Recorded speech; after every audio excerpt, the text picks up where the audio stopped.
Um efeito benéfico da redução da circulação nas grandes cidades é a queda da concentração de poluentes. Apesar do pouco tempo para análise de dados mais concretos, medições e até mesmo imagens de satélite mostram que já há grandes diferenças. Em países paralisados pelo novo coronavírus, a população já respira melhor graças à redução da poluição do ar.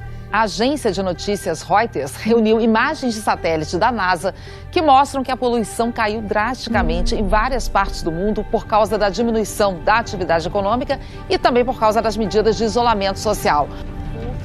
The building of a 1,000-bed hospital in Wuhan. This is the epicenter of this novel coronavirus. 1,000 people have died in the past 24 hours. Killed more people in China alone than SARS did worldwide. It is being contained. Characterized as a pandemic. Chinese virus. Why do you keep calling this the Chinese virus? Italy now topping more than 10,000 deaths. Spain continues to see a dramatic rise in the number of deaths. Dozens of laboratories are now battlegrounds in the race for a vaccine.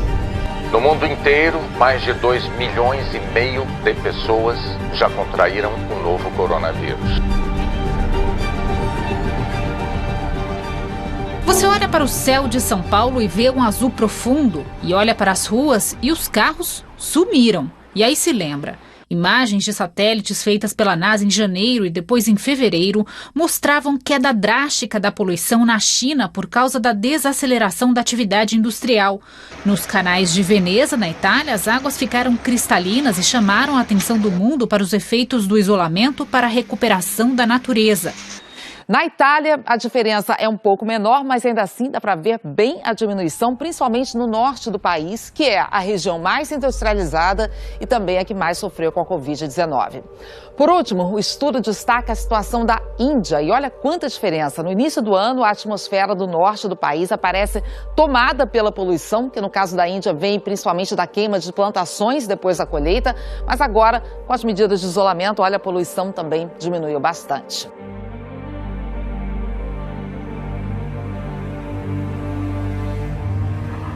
Na China, um vírus misterioso surgiu na cidade de Wuhan. O vírus é uma variante do coronavírus, mas se sabe muito pouco sobre ele até agora. A Organização Mundial da Saúde declarou que a evolução do novo coronavírus chegou aos status de pandemia.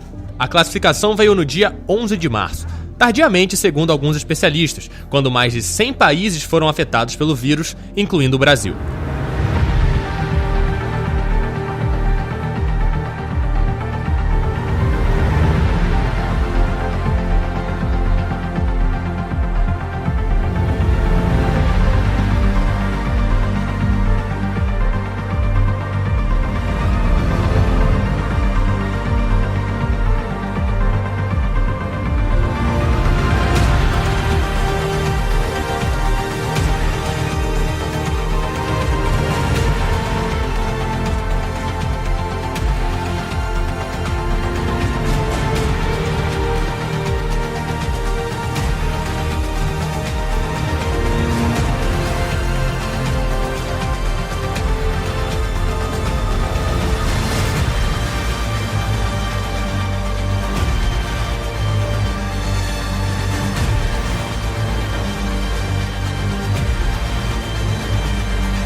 We are seeing an explosion of life in many places, and one particular issue is that humans, we use on our daily lives many technologies that make a lot of noise. And the planet is showing us what could be. In South Africa's Kruger National Park, lions nap where they like. Well, there are these lions in Africa enjoying these national parks, and they are laying in the roads and they are behaving as they used to be. With fewer humans out there, there's less noise. But now, everything is quiet. Yosemite's meadows are now inhabited by bears wandering about and climbing in trees on campsites. In parts of Scotland, wild goats have come from the hills to feast on gardens. This bear, he decided to check out a neighborhood in Italy. Wild boar are on the streets of Haifa, Israel, and in Lebanon, migrating birds are showing up that have never been seen. We are seeing species of small birds for the first time. I don't know what's happening in nature, but it's a good thing. And the same thing is happening in the ocean. On beaches in Phuket, Thailand, researchers have recorded 11 sea turtle nesting sites, the most in 20 years. In many places, the sea turtles, now without tourists, they are coming to all these beaches and basically nesting. The decrease in air travel has been dramatic. Look at what was before and what is now. A Europa parece ter parado. Com os países em confinamento, as ruas outrora cheias de automóveis estão vazias. À partida, o impacto é positivo para o meio ambiente, mas apenas de certa forma. Imagens do satélite Sentinel-5P mostram como os níveis de poluição do ar com dióxido de nitrogênio diminuíram em França e em Itália. É uma das boas notícias, o ar da cidade está mais limpo. Não creio que possamos dizer que vai haver um impacto a longo prazo desta redução. No entanto, a curto prazo, acho que essas reduções são úteis. O nível de poluição do ar tem afetado a saúde cardiopulmonar em geral, portanto, ter menos poluição no momento em que este vírus anda por aí só pode ser bom.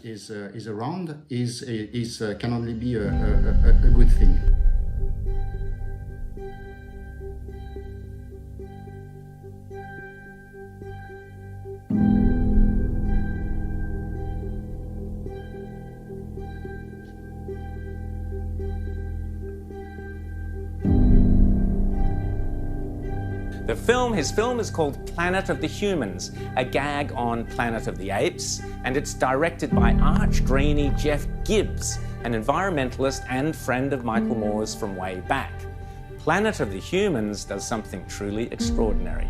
It exposes the entire renewable green energy ethos as a hoax. It demonstrates what many of us so-called skeptics or deniers have long suspected, that the renewable energy industry is a massive con being played by billionaires and millionaires upon gullible climate believers, and that so-called green energy is anything but green. The film debunks them all. Solar power, windmills, biofuels, electric cars, trashing each and every one of them one by one.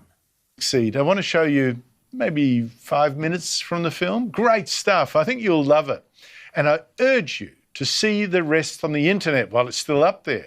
It goes for an hour and 40 minutes, not a minute wasted. And it's had 3 million views already.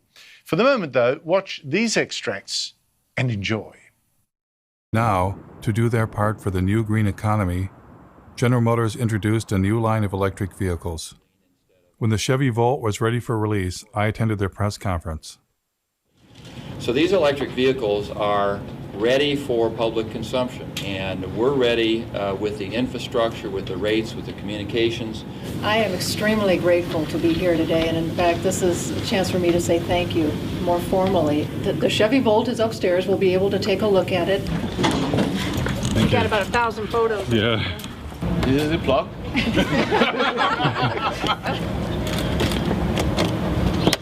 It's as simple as that. The batteries are in the trunk? No, the battery in this particular design is a T-shape right down the center and across the back seat area. Because everybody thought we killed the electric vehicle. No, we didn't. It's alive and well. So what's charging the batteries right now? What's the source of electricity? Here, it's coming from the building. I mean, is it, what's our mix of power? Oh, actually Lansing feeds the building. What's that? Lansing feeds power to the building. So I don't know. They're, I bet you they're a bit of coal. Well, they're heavy on natural gas, aren't they? Right now the car's charging off of your grid. Right.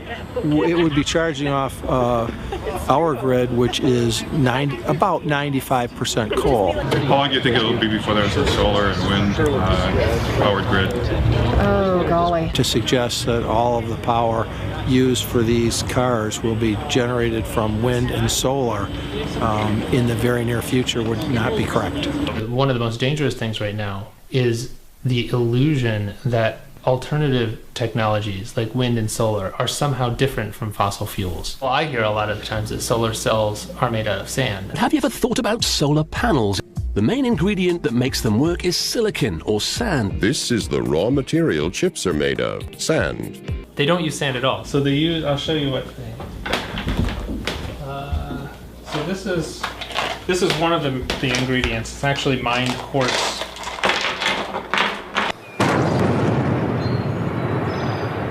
Spruce Pine, North Carolina, regarded as the finest source of high-purity quartz in the world for semiconductor, solar, and communication applications.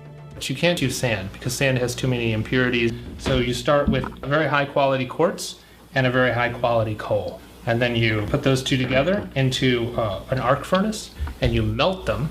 The quartz is then melted with coal in a large furnace at temperatures of up to 1,800 degrees. So you need more coal to do that.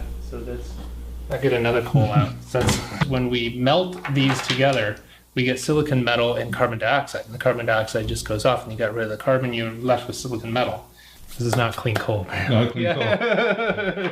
Ozzie Zenner said it was an illusion that renewables were replacing coal or any fossil fuel.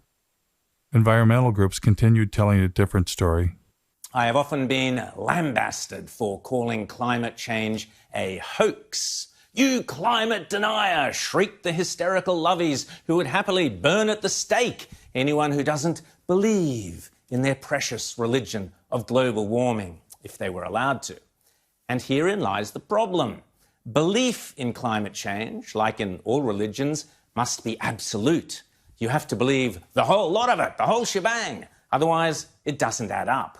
So you first have to believe that the planet is heating up. Then you have to believe that the burning of fossil fuels and man-made carbon dioxide emissions is what's responsible for that warming. Then you have to believe that future warming will destroy our way of life and wipe out mankind, and all the animals, and the rivers will rise and the oceans and all of that.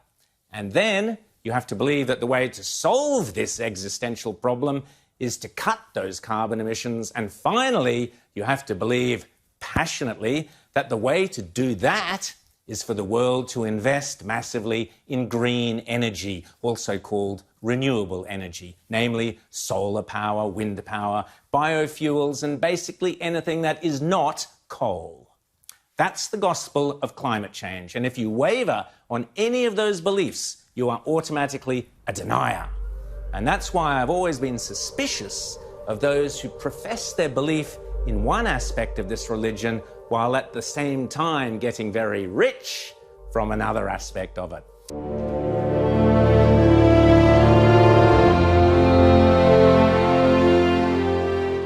Oggi celebriamo la 50ª giornata mondiale della Terra. È un'opportunità per rinnovare il nostro impegno ad amare la nostra casa comune e prenderci cura di essa e dei membri più deboli della nostra famiglia. Come la tragica pandemia di coronavirus ci sta dimostrando, soltanto insieme e facendoci carico dei più fragili possiamo vincere le sfide globali. As the encyclical letter Laudato Si reminds us, we are one interdependent human family and so need a common response to the threats we face. In this Easter season of renewal, as we strive to love more deeply our common home and all our brothers and sisters, especially those most in need, let us implore our Heavenly Father, send forth your Spirit, O Lord, and renew the face of the earth.